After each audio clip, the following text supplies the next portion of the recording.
Poslušate oddajo 24 ur. Kako prepričati voznike, da bodo vozili varno po predpisih? Bolj kot poostren nadzor policistov in kazni učinkuje vzgoja, še posebej pri otrocih.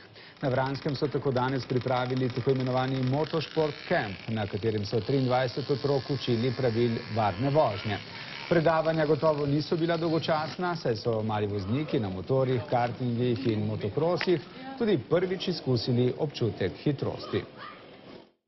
Čelade, motorji in kombinezoni so bili obvezna oprema na Vranskem, kjer so se najmlajši učili prvih motociklističnih korakov. Toti mali so hitri motori, ful, ampak sem pa dal predvsej palogat. Na motorjih sem bil, pa sem se pelal. Kako je bilo? Odlično.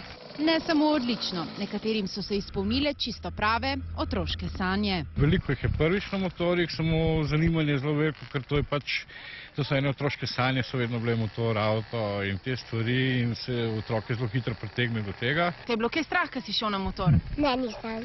Nima strah. A kaj te ni strah? A znam že voziti ga, a ga že 100-krat. Niso se pa samo vozili, inštruktorji so jim razložili pomen prave opreme in varne vožnje. Da ne, če padeš, da se ne fejs poškoduješ, pa to, da nimaš pretres možganov. Se ne udarim, a ne kri ne teče. Zato imam pa rokavice, a na tla padem, pa se ne koža lupi.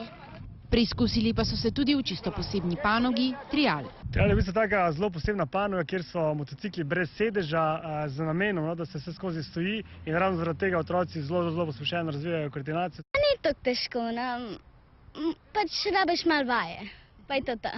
Predvsem pa ne smemo nikoli pozabiti, da ceste niso dirkališča in da tu ni prostora za objestnost.